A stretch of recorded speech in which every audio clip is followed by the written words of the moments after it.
Bien, bonsoir à toutes et à tous. Voilà, on va commencer Bezrat Hashem. Alors, notre 15e rendez-vous sur la famille. Et donc, on alterne, en fin de compte, c'est une grande réflexion sur l'éducation personnelle, comment évoluer, comment avancer. Ce soir, justement, à la synagogue de la paix, le rabbin Spingarn nous disait combien est-ce que il est important de faire un travail sur soi-même. Parfois, malheureusement, on est un peu en laisser aller un petit peu, on se laisse porter, on n'évolue pas, on n'avance pas, on ne fait pas de travail sur nous-mêmes. C'est regrettable. Il ramenait ce Rashi incroyable qui nous dit que quand, quand il a fallu faire cette alliance entre, entre les pays Israël et Hachem, alors il a fallu séparer en deux le sang des corbanotes, des sacrifices.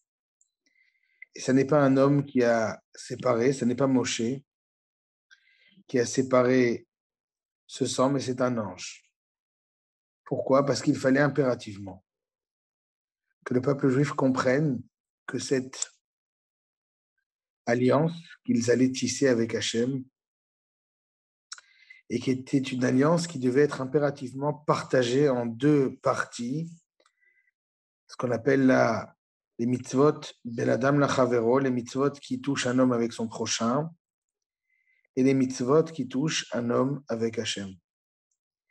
Et on devait impérativement, c'était fondamental, nous dit le rabbin Spingarn, c'était fondamental que on comprenne parfaitement le travail, le fait qu'il faut impérativement faire un travail euh, euh,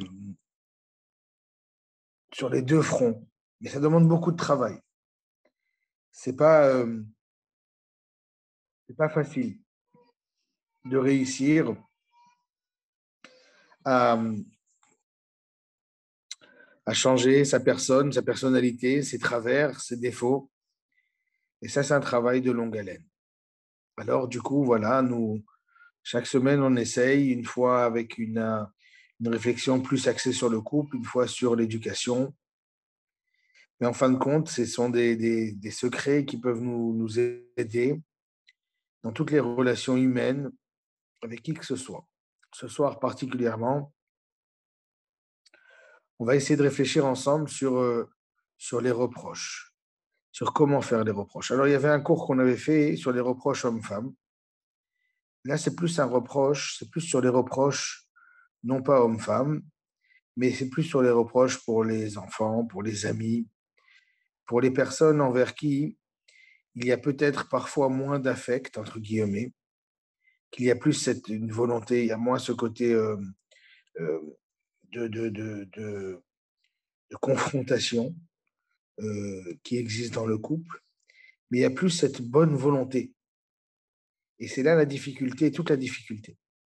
Cette bonne volonté qui est d'essayer de faire avancer l'autre, d'essayer de faire évoluer l'autre, son enfant, son ami, assister à une problématique, assister à un problème chez mon ami et du coup lui dire qu'il doit évoluer, qu'il doit avancer et qu'il ne peut pas se laisser porter comme ça sans se prendre en main. Alors là, étant donné qu'on est très bien intentionné et que très souvent on réagit par amour, alors on a plus de mal à entendre qu'il y a peut-être une technique, qu'il y a peut-être des techniques, que c'est peut-être pas forcément idéal de faire des reproches. Ou qu'en tout cas, ça demande beaucoup, beaucoup de, de tact. Comment faire un reproche à son fils quand on est éduqué dans tout le petit-fils, quand il a été éduqué dans tel ou tel domaine, à agir ainsi et qu'en fin de compte, il commence à s'en éloigner. Alors on ne comprend pas, on a envie de lui dire, mais je ne comprends pas, c'est comme ça que tu as été éduqué. Pourquoi est-ce qu'il faudrait que je remette les pendules à l'heure pour ce genre de sujet, ça paraît bizarre. Un ami avec qui on a grandi, qui s'habitue à faire telle ou telle chose, et maintenant il va falloir lui demander d'évoluer ou de changer. Parfois, ça paraît très difficile. Et donc, on va essayer de comprendre ensemble comment faire un reproche sans pour autant, rentrer dans l'affect, rentrer dans les problématiques.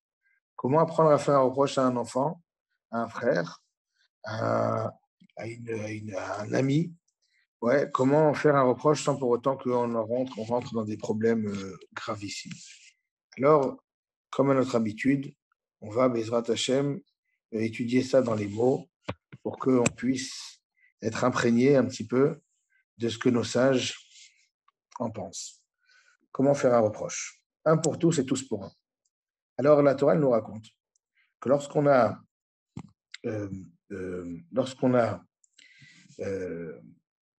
conquis en partie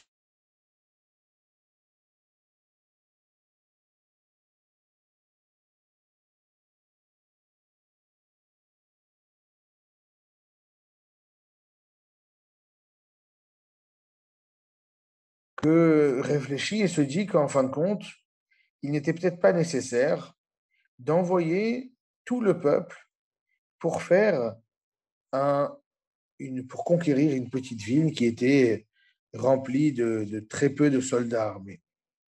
Et donc, ils y envoient quelques centaines d'hommes, et malheureusement, ils essuient une défaite cuisante. Tout le monde est choqué, et on ne comprend pas exactement ce qui se passe.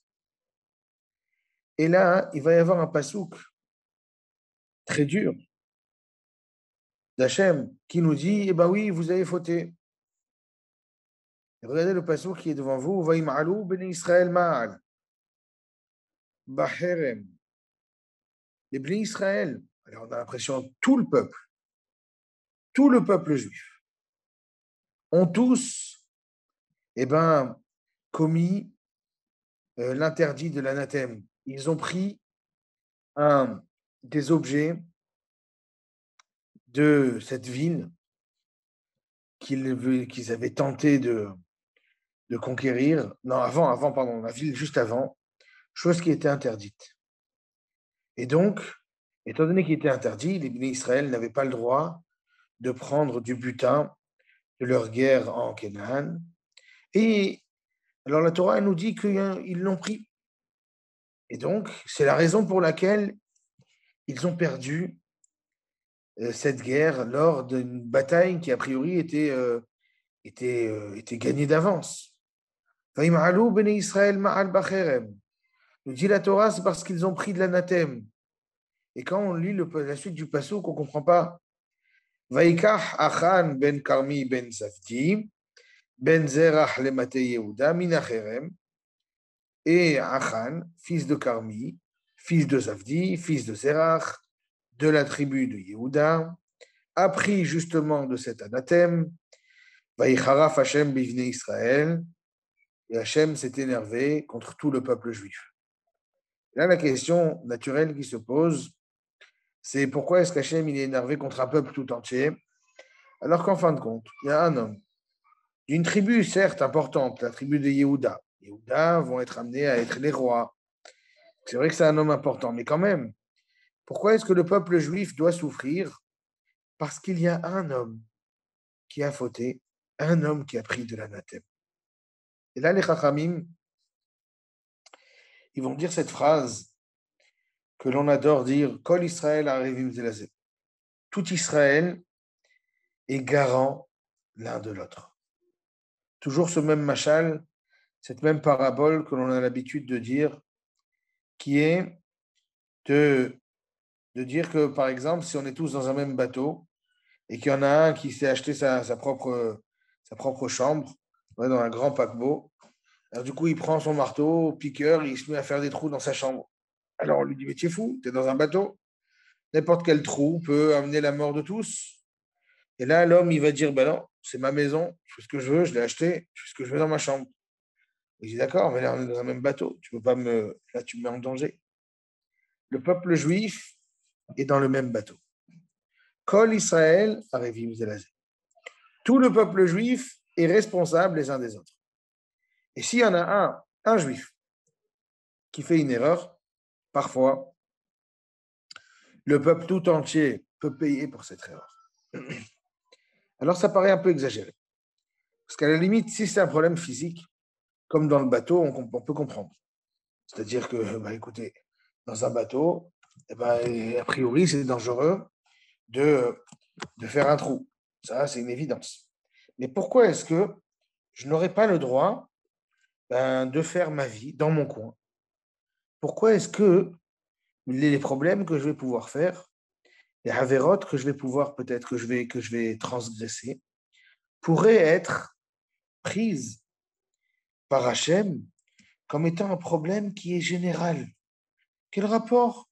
Je fais quelque chose chez moi, et ben je fais mon problème. Achan, il est passé devant une maison. Il a vu quelque chose, en plus des broutilles. Il a ramené un manteau d'une belle matière et encore deux, trois broutilles. Et là, à ce moment-là, alors qu'il a fait, il est resté chez lui, il les a cachés dans sa tente.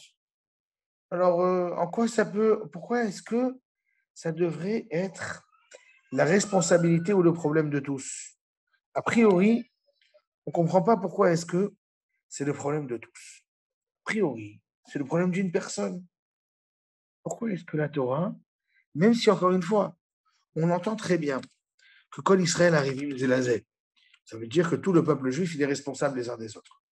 Ça veut dire, on est en train de me dire, tu sais, dans la vie, ne crois pas que tu peux te permettre de, de, de ne pas te soucier de ce qui se passe à droite et à gauche. Tu as un devoir en tant que juif de regarder ce qui se passe à droite et à gauche. Très bien. Alors, je vais essayer de faire attention. Est-ce que je vais toujours m'en rendre compte? Et si je me rends compte que mon ami a fait une erreur, qu'est-ce que je dois déjà faire? Qu'est-ce qu'il faut que je fasse? Ici, on ne comprend pas très bien pourquoi est-ce que la Torah, elle reproche, pourquoi est-ce qu'Hachem, il a reproché à la totalité du peuple l'erreur d'un homme. On est plus de 600 000 hommes à ce moment-là. Plus de 600 000 hommes à ce moment-là. On rentre en Eretz Israël. Et il va y avoir en quoi les personnes qui sont mortes dans cette guerre, ils sont responsables du vol, de l'interdit de Achan, de ce vol de l'anathème. Et là, les Chachamim, ils vont nous dire la chose suivante. Ils vont nous dire, sache qu'il y a une mitzvah. La mitzvah, c'est la suivante. Lo tisna et ahicha bilvavecha. Tu n'as pas le droit de haïr ton frère dans ton cœur. Ocheach tochiach tamitecha. Il faut que tu lui fasses des remontrances. Velo tissa à la frette. Mais tu ne porteras pas de faute à cause de lui. Alors, le lien entre ces psukim, c'est même pas souk, hein. Le lien entre ces trois idées reste à réfléchir. Tu n'as pas le droit de haïr une personne dans ton cœur. Très bien. Alors quoi? Je le haïs. Pourquoi d'abord est-ce que je le haïs? Et pourquoi est-ce que ça resterait dans mon cœur? De quelle haine on parle? Qu'est-ce qu'il m'a fait? Il m'a fait un sale coup. Il m'a volé de l'argent. Il m'a fait du mal. Pourquoi est-ce que j'aurais envie de le haïr uniquement dans mon cœur? Pourquoi est-ce qu'on ne me dit pas, tu sais, tu n'as pas le droit de haïr tout simplement un juif? Pourquoi est-ce qu'on nous dit non, tu n'as pas le droit de le haïr dans ton cœur?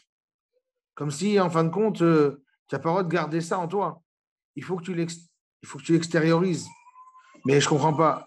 Pourquoi est-ce qu'on ne me demande pas de travailler plus sur la haine que j'ai? On devrait m'interdire de le haïr.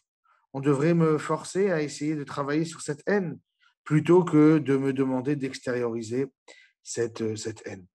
Alors les Chachamim vont nous dire que c'est fort possible qu'il s'agisse ici, en fait, non pas d'une personne qui m'a fait du mal, mais d'une personne que je haïrais, que je n'aimerais pas, parce qu'elle a commis des avérotes, parce qu'elle est un mauvais exemple pour moi et pour ma communauté.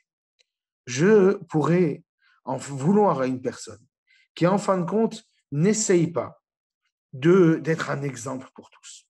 Elle montre un mauvais exemple. Par exemple, on suppose que la première fois, on raconte une histoire d'un rave qui, qui, euh, euh, qui, euh, qui a écrit un livre incroyable sur le Shabbat. C'est possible que j'ai déjà raconté cette histoire, mais qui a écrit un livre incroyable sur le Shabbat. Et il avait l'habitude de dire, vous savez pourquoi est-ce que j'ai eu le mérite d'écrire ce livre incroyable? Parce que je n'ai jamais vu de ma vie de Chilul Shabbat, de profanation du Shabbat.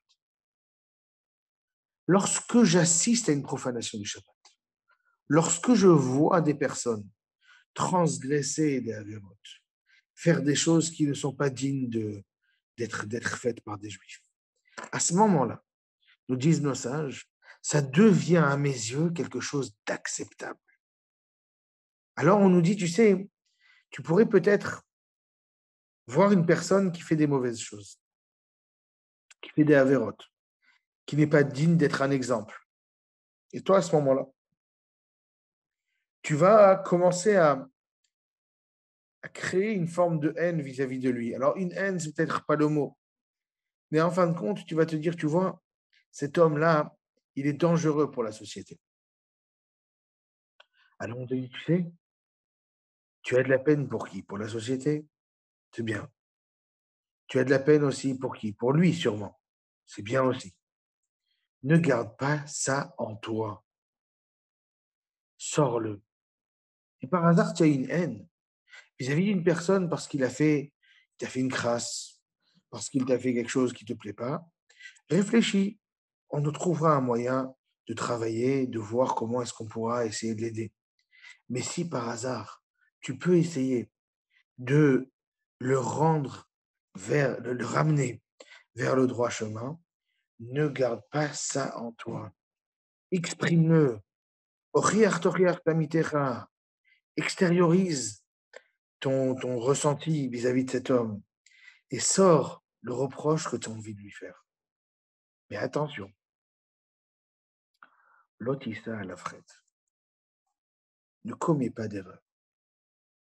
Ne commets pas d'erreur, il va y avoir plusieurs lectures. La première lecture, elle est toute simple. Elle est a priori, ne commence pas à être plus royaliste que le roi, c'est-à-dire demander aux autres de faire des choses que toi-même tu ne fais pas. Et donc, c'est souvent, hein, chez les parents, ça nous arrive que parfois, on a évolué, on a grandi, on a évolué dans la Torah, on a grandi, et du coup, on se dit que, OK, nous, on a des travers, OK, nous, on a des petits problèmes, mais on n'a pas envie de reproduire ça chez nos enfants. Et donc, du coup, on demande à notre enfant d'être mieux que nous. Dit la Torah, l'otissa à la frette. Ne lui impose pas tes erreurs. Sois exemplaire. Si tu as un exemple, tu peux le demander à l'autre d'être exemplaire aussi. Mais si tu n'es pas un exemple, alors tu portes ton erreur et tu lui fais porter ton erreur. Tu lui demandes en fin de compte d'être plus grand que toi, alors qu'en fin de compte, toi-même, tu ne sais même pas ce que ça veut dire de se retenir dans ce sujet, vu que toi-même, tu fais ces mêmes erreurs. Mais tu lui dis, d'accord, mais moi, je suis né dedans, mais toi, par contre, pourquoi tu le fais? Ah, non. Si toi, tu le fais, même si tu as des circonstances atténuantes, parce que tu es né dedans, lotissa à la frette, tu n'as pas le droit de lui reprocher. Ça, c'est la première lecture, la lecture la plus simple et la plus établie.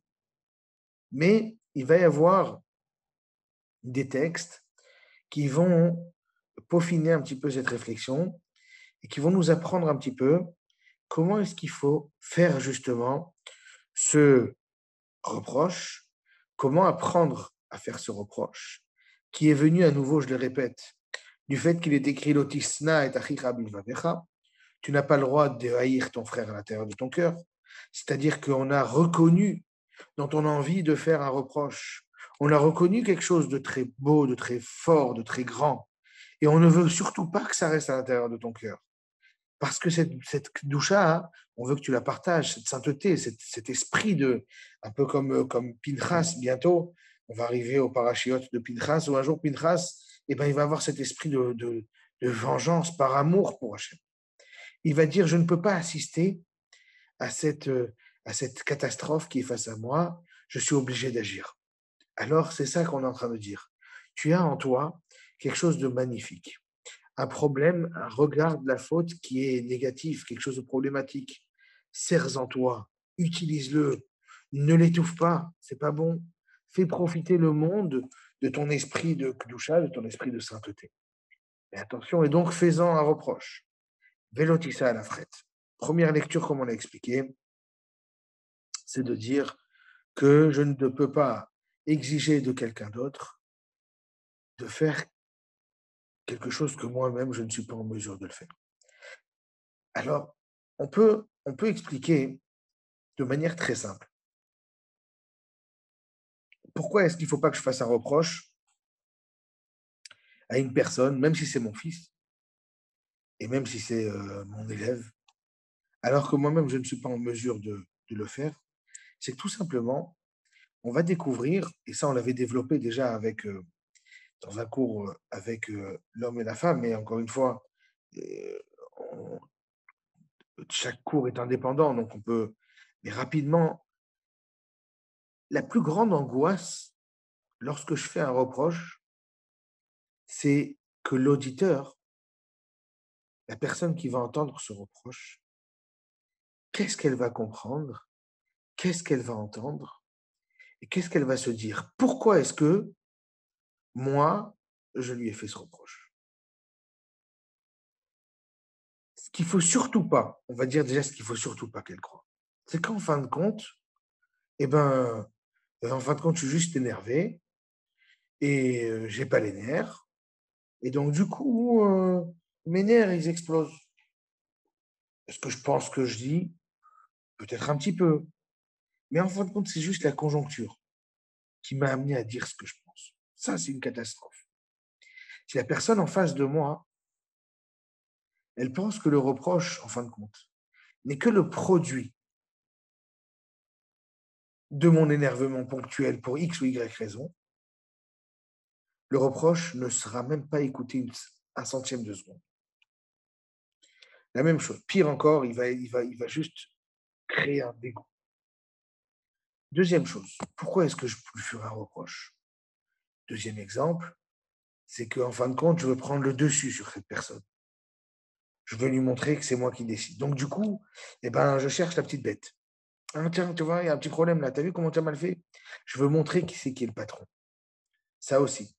C'est en fin de compte, le reproche n'est là que pour établir qui c'est qui est le patron, la personne qui l'entend sera incapable de retirer un quelconque enseignement de ce reproche. Un reproche, il doit venir de ce que la Torah nous a dit juste avant. Lotisna et aricha bigvavecha.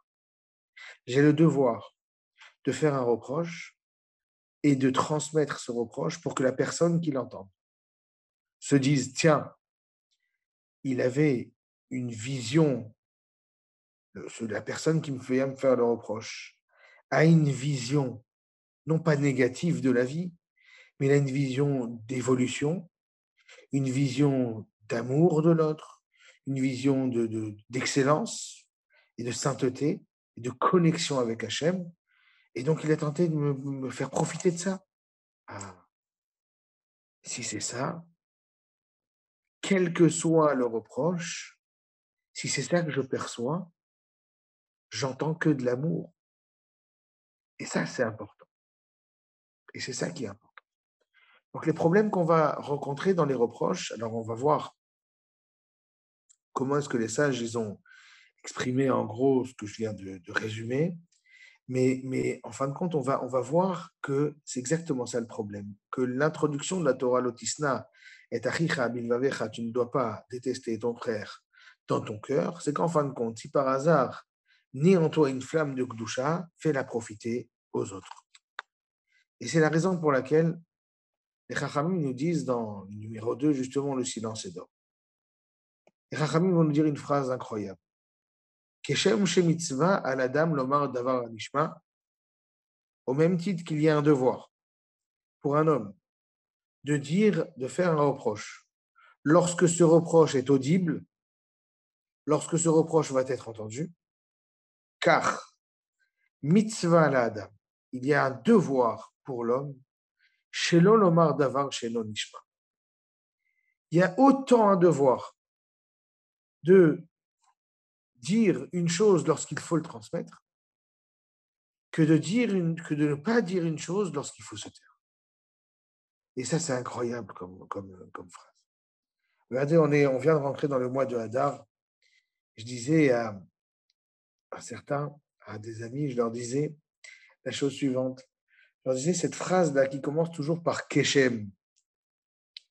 Au même titre que dans la Mishnah, par exemple, il y a marqué Keshem, chez Mishenichnas Av, Mema'atim Besimcha.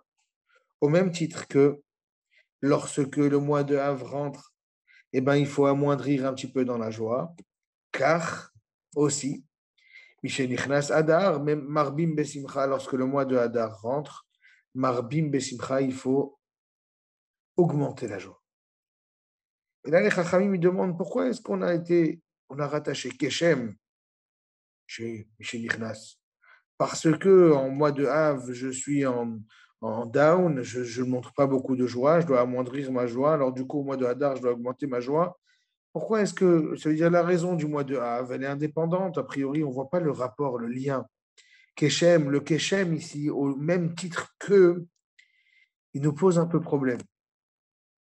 Dans le mois de Hadar, les Rachamim là-bas nous expliquent, c'est qu'en fin de compte, quand au mois de Av, j'ai de la peine.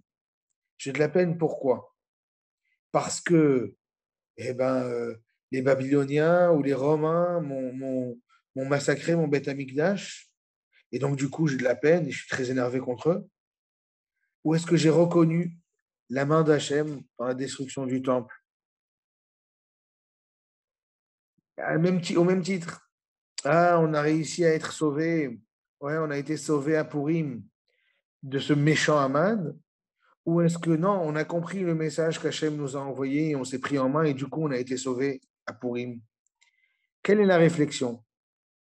Nous dit la Mishnah là-bas qu'Hachem, au même titre que dans le mois de Av, tout le monde comprend que c'est Hachem qui a détruit son Beth Amikdash en laissant les Romains nous le détruire. Et bien, à ce titre aussi, quand on a été sauvé, c'est pas qu'on a été sauvé par une reine Esther, mais c'est parce que la reine Esther, elle a réussi à éveiller en nous un esprit de Kdusha et de Tchouva. On a fait Tchouva, et du coup, nos ennemis ne peuvent plus rien quand on fait Tchouva. Le lien, il est obligatoire. Mais Keshem nous dit ici, la Gemara Keshem chez Mitzvah, la dame Lomar Davar Anishma, au même titre qu'il y a un devoir de dire quelque chose qui va être audible, qui va être entendu par mes enfants, par mes amis, par mes élèves, par ma femme, bien entendu, par mon mari. Car mitzvah à la dame chez l'Olomar Davar chez Nishma. Il faut se taire quand on va dire quelque chose qui n'est pas audible. Nous dit la Torah justement dans Michelet, Al tochach letz. Ne fais pas de tochacha, ne fais pas de remontrance à letz à un clown. Penisna echa, de peur qu'il y a quelqu'un de léger. Penisna echa, de peur qu'il te déteste. Ochach lechacham v'yaefcha.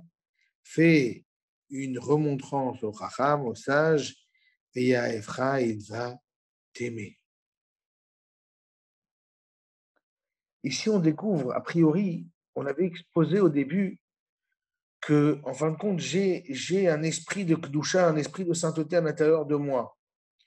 J'ai le choix, ou je le partage, ou je l'étouffe. Qu'est-ce que je fais? Nous dit la Torah, ne l'étouffe surtout pas.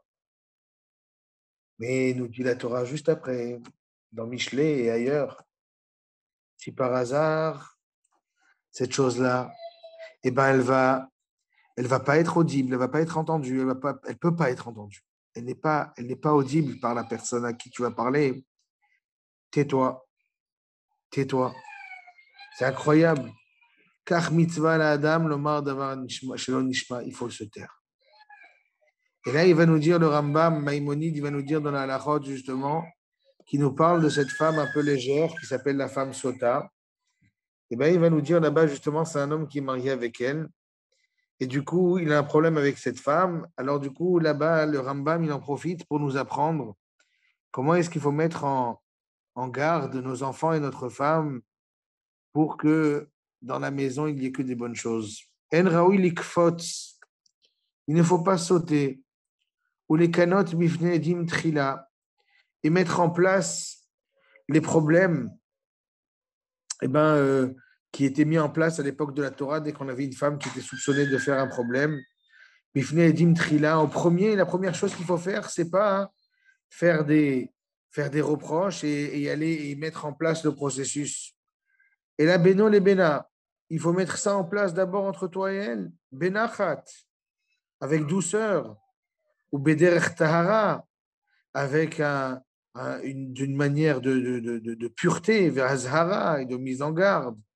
Qui est de la Dricha, Bederech Yeshara. Tu as un problème avec ta femme qui, entre guillemets, elle se laisse aller un petit peu du point de vue religieux. Il faut aller avec douceur et gentillesse. La Dricha Bederech Yeshara pour la faire avancer dans le droit chemin, ou la Asira Mirchol, et enlever les avérotes, enlever le problème. Et un homme qui n'est pas makpid, qui, en fin de compte, ne prend pas garde de sa femme et de ses enfants et des personnes qui vivent dans sa maison. Ou mazhiram, et il ne leur met pas, il ne leur met pas il leur ne met pas de cheminement, de barrières et il ne leur met pas des mises en garde. Ou forked darkehem tamid, et ils ne regardent pas perpétuellement leur chemin, pour s'assurer qu'ils sont parfaits de toute faute, ve'avon et de averot, arezechoté. Un homme qui, en fin de compte, ne va pas réfléchir au bien-être de ses enfants et de sa femme, et qui ne va pas essayer de les préserver de toute faute et de toute erreur. Cet homme est un choté, c'est un fauteur.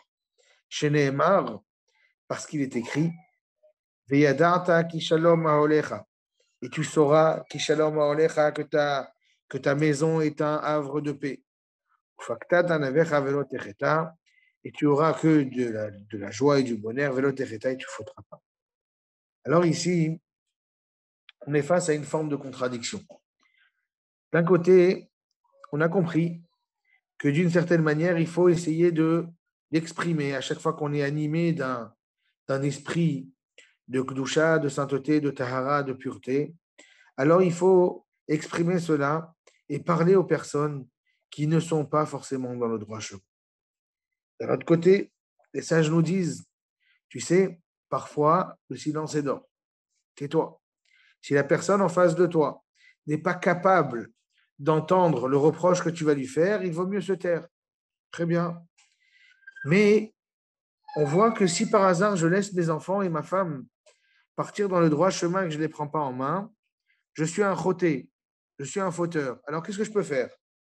Imaginons, j'ai une femme et des enfants qui veulent, entre guillemets, faire leur vie. Et ce n'est pas dans le Derech Torah. Mais ils n'ont pas l'oreille, ils ne sont pas capables d'entendre. Ils n'arrivent pas à entendre mon reproche. Ils ne vont pas l'entendre. Alors les Chachamim nous disent, vaut mieux que je me taise. Mais d'un autre côté, si je ne fais rien, je suis un choté. Je suis un fauteur. Alors qu'est-ce que je peux faire? Qu'est-ce qu'il faut que je fasse? Et, et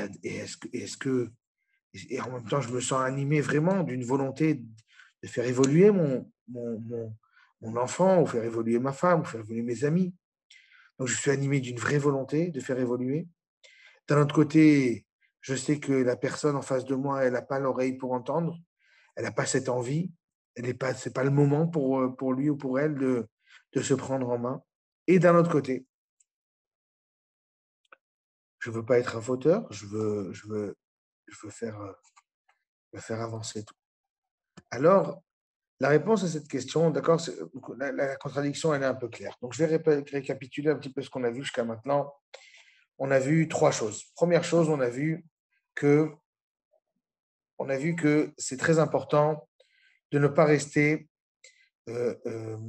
impassible face aux erreurs des personnes qui sont face à moi, surtout lorsque c'est des personnes, surtout, alors c'est pas précisé dans le Passouk, mais les Chachamim nous le disent immédiatement, et c'est ça que le Rambam il précise ici. Surtout lorsque c'est des personnes qui dépendent un petit peu de moi. Bien entendu, je vais pas aller dans la rue chercher un juif le Shabbat, voir s'il transgresse et lui sauter dessus. Il n'a rien à voir avec moi, j'ai rien à voir avec lui, a priori. Est-ce que c'est mon envie de prendre le dessus? Est-ce que c'est juste mon envie de me disputer avec lui ou de le dégoûter justement de la Torah qui va me faire dire tu sais, qu'est-ce que tu fais là, c'est Shabbat, tu n'as pas le droit de faire ce que tu fais. Donc c'est sûr qu'il vaut mieux se taire à ce moment-là. Mais donc, on va dire de personnes qui dépendent de moi, qui en fin de compte dépendent dans le sens où on est proche. Et donc, je souffre de les voir tels qu'ils sont. Alors, je souffre de les voir tels qu'ils sont. On me dit, tu sais quoi, exprime-le, ne le garde pas en toi. Tu as le droit. Mais attention, attention. Première lecture, c'est il faut que tu sois exemplaire. Si toi-même, tu n'es pas exemplaire, il n'y a aucune chance que tu aies le droit de faire un reproche. Deuxième lecture du attention. Attention, vérifie que cette chose-là, elle est audible pour la personne en face de toi, qu'elle puisse l'entendre. Si la personne en face de toi n'est pas capable de l'entendre, alors tais-toi. Ça, c'est la deuxième lecture de Velotissa à la frette. Mais qu'est-ce que je peux faire en même temps? Donc, j'ai une envie de transmettre cette gdoucha, cette tahara, cette pureté qui est en moi. Cette personne dépend de moi. Il faut que je l'aide. Mais d'un autre côté, soit je ne suis pas exemplaire, première possibilité.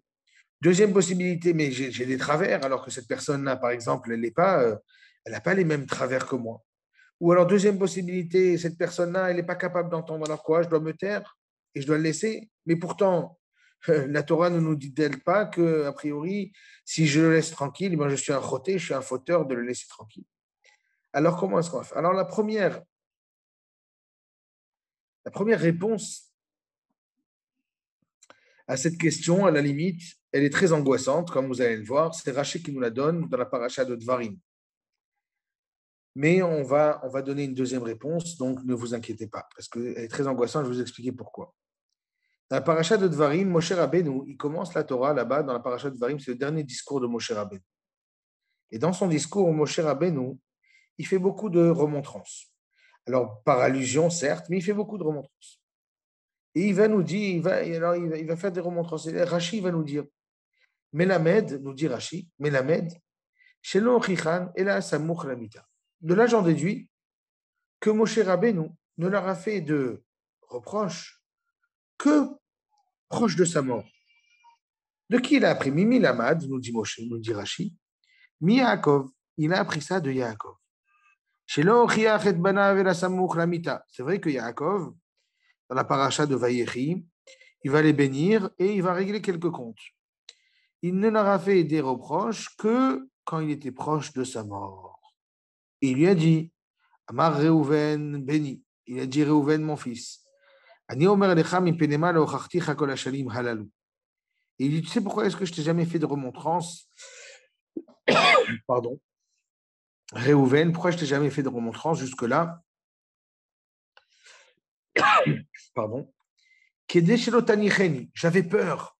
Yaakov parle à Reuven. Reuven, c'est un tzaddik. Mais quand même, Yaakov avait peur. J'avais peur que tu m'abandonnes. Veteler, parce que tu en as marre de mon reproche, que tu n'apprécies pas mon reproche. Veteler, vetidbak be'esavachi. Et que du coup, tu décides d'aller trouver refuge auprès de Esav, qui lui, forcément, homme pas, très, pas très religieux, pas très proche de la religion, va donc te laisser tranquille avec le reproche que moi je vais te faire. Il va même te dire c'est des bêtises. Nous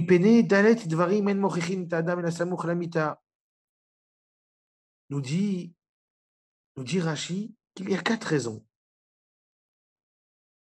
pour lesquelles on ne doit faire de remontrance que quand on est proche de la mort, que lorsque la personne elle va mourir, d'accord, elle va voir à ces personnes qui sont proches de lui, elle va leur faire des remontrances. Kede, shelo, yehe, mochicho, vechozer, michicho. Première raison, parce qu'on n'a pas envie que tu aies besoin de répéter tes remontrances. Ok. Pourquoi est-ce qu'il ne faudrait pas que je reproche, que je répète? J'ai le droit de répéter mes remontrances. Si en fin de compte, elles sont encore d'actualité, il faut que je répète. Mais chez Loyer, bon, en tout cas, nous dit la Torah, ce n'est pas une bonne idée de répéter. Bon, très bien. Mais chez Loyer, Chavero Roé ou Mitbayesh Mimenu.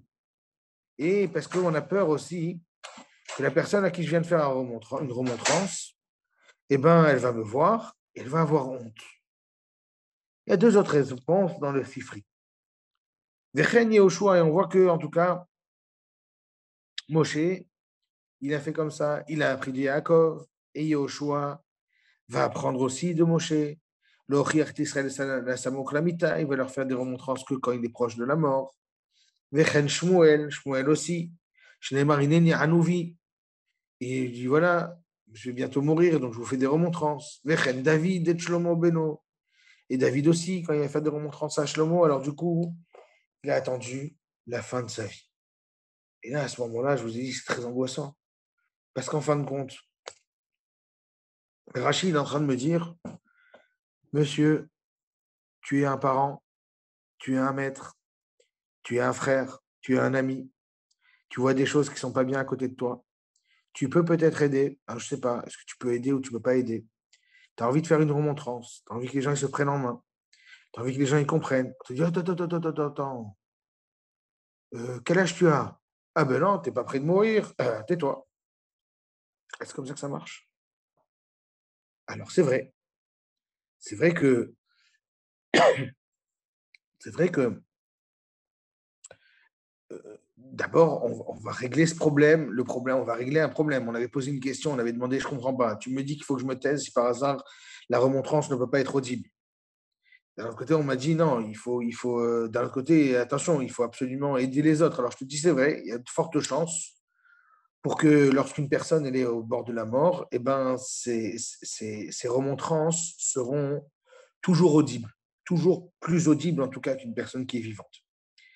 Mais du coup, ça nous laisse très peu de marge de manœuvre. On nous a dit qu'a priori, un homme, doit faire évoluer, il doit faire évoluer sa femme, ses enfants, ou sinon c'est un fauteur. Alors, je ne comprends pas. Si je suis un fauteur, alors ça veut dire que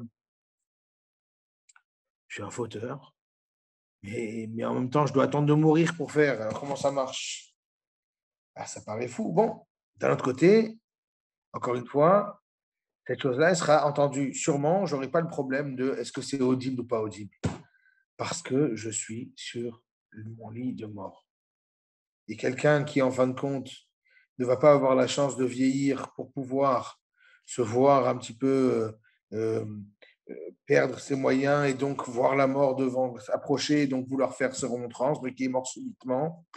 Alors dans ce cas-là, le pauvre, il n'aura jamais fait de remontrance et ses enfants, ils seraient restés sans remontrance. Ça paraît un petit peu exagéré. Alors bien entendu, on va envisager qu'en fin de compte, Rachi nous propose ici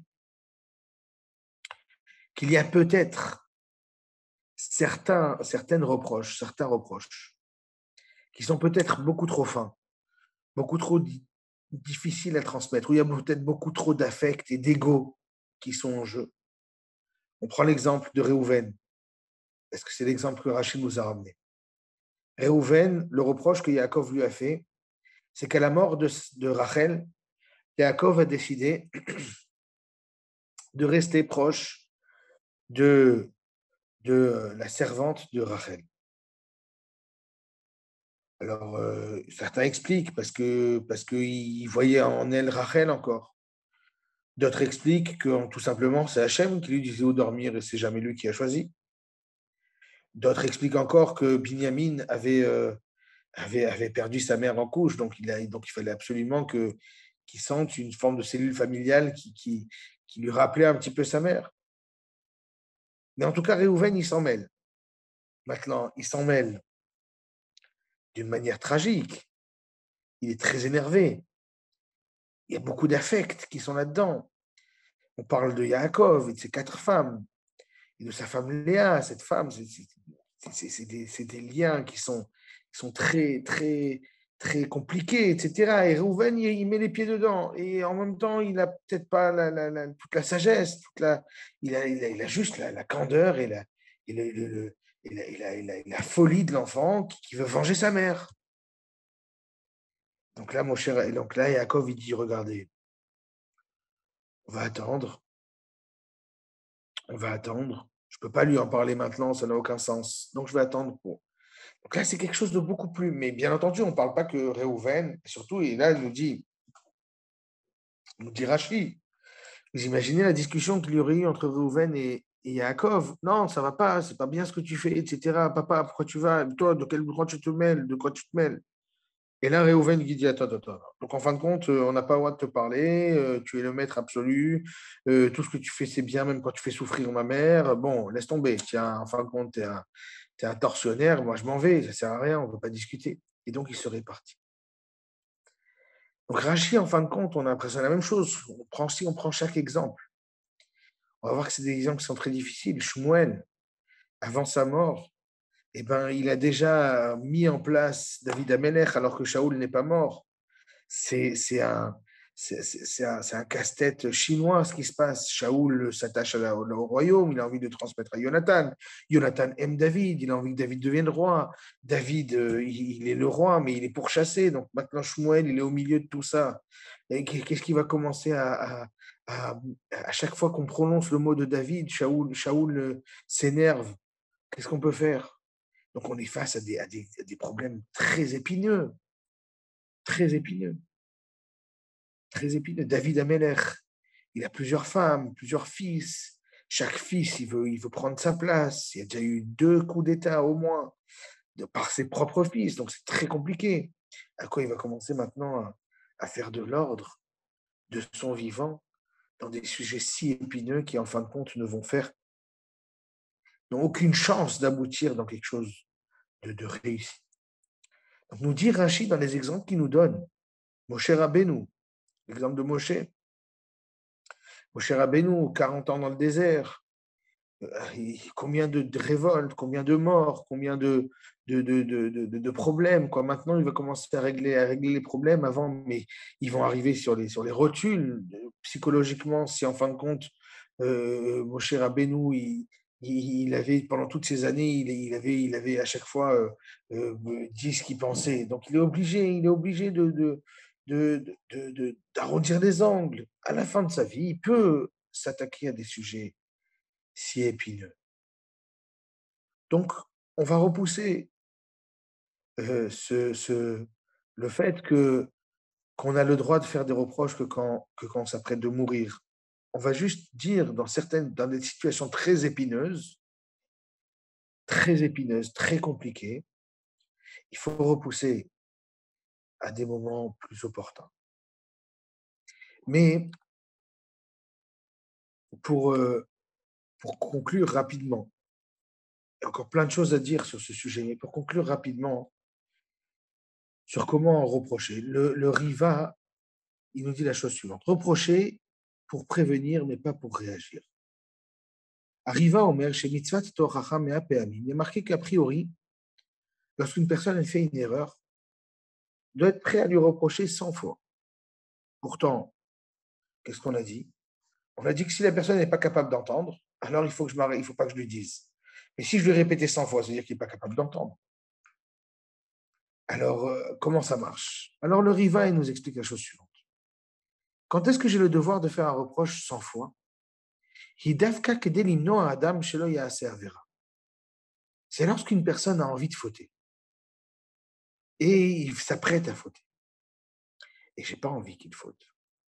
Alors, avant qu'il ne faute, débrouille-toi pour lui donner envie, lui dire attention, tu es sur une pente glissante, tu vas fauter.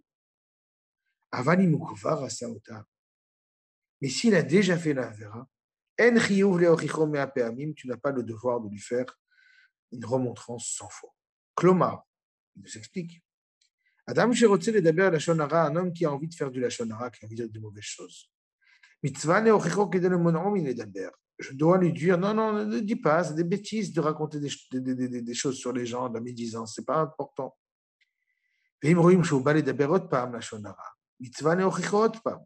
Et à chaque fois qu'il me montre qu'il a envie de commencer, je lui dis, non, retiens-toi, c'est dommage. Avali, madame, kvar diber lachonara, mais si un homme, il a déjà fait de la médisance, je dois lui empêcher de faire ça la première fois. Mais s'il a refauté, je dois me taire. Moshe, Ochiach et Am Israël, Averot, Shem Asukva. Il nous dit le Riva, que Moshe Rabbeinu, il leur avait fait des remontrances sur des avérotes, sur des interdits qu'ils avaient déjà faites. Donc du coup, c'est pas nécessaire de leur refaire, ils avaient déjà fait, c'était déjà du passé, mais ils doivent comprendre que ils peuvent refaire la même erreur plusieurs fois, donc du coup, il faut prévenir, mais pas réagir. Alors, pour conclure, ici, on a donné plusieurs pistes que je vais essayer de résumer rapidement. On a dit que d'abord, la personne qui est en face de moi, elle doit absolument comprendre que je suis en train de lui exprimer l'amour que j'ai pour telle ou telle mitzvah et l'amour que je porte vis-à-vis de lui. Ça, c'est une première chose qu'il faut qu'on a exprimée. Et si la personne en face de moi, elle a entendu ça, il y a de fortes chances pour qu'elle soit capable d'entendre. Deuxième chose, si la chose n'est pas audible, si la remontrance n'est pas audible, il vaut mieux se taire. D'autant, comme l'a dit Rachi, qu'on prendrait le risque que si chez moi, dans ma maison, dans la maison de cet enfant, ou dans la maison de dans notre relation, en fin de compte, à chaque fois qu'on se rencontre, parfois, un enfant, il a le sentiment qu'à chaque fois qu'il se rencontre avec son parent, à chaque fois qu'il va avoir une rencontre, une discussion, où il se regarde dans les yeux, où on n'est pas dans le vécu, dans le métro boulot dodo, mais qu'il a une discussion sur l'avenir, sur comment aborder les choses, et ben c'est à chaque fois un reproche, ça ne marche pas. La rencontre, elle doit être différente. Et donc, du coup, quand je vais faire cette remontrance, je dois la faire parce que l'autre a compris que c'était un challenge possible. Et ça, je dois être même prêt, comme l'a dit le Riva à la fin, je dois être même prêt à le faire 100 fois pour que cette personne se prenne en main, pour que cette personne arrive à évoluer, à ne pas plonger. Mais je donnerai juste, vraiment pour conclure, parce que je vois qu'il est tard, ce petit conseil pratique à nouveau, comme d'habitude, on essaie toujours de finir avec un conseil pratique. Si la personne en face de moi, mon enfant, mon frère, mon ami, n'est pas capable d'entendre, alors je dois faire un travail en amont qui est qu'est-ce qui lui manque comme information, qu'est-ce qui lui manque comme ressenti, comme connaissance, qui va lui permettre de rendre ça audible. Je m'explique. Est-ce que par hasard, quand tu as fait ce reproche, est-ce que tu as essayé parce qu'il n'a pas fait telle ou telle mitzvah convenablement, parce qu'il a fait telle avéra? Est-ce que tu lui as dit que c'était interdit, tu lui as montré la gravité de la chose, ou est-ce que tu lui as montré quel bonheur ça te procure d'être dans la retenue ou d'être dans une mitzvah qui est faite de telle ou telle manière? Quel bonheur ça t'a procuré? C'est ça qui lui manque à la personne qui n'est pas capable d'entendre le reproche. Donc le travail qu'il faut faire avec nos amis, c'est d'extérioriser, et c'est ça ici, on revient en fin de compte à la première lecture du Passouk. Lotisna et achicha bidvavecha.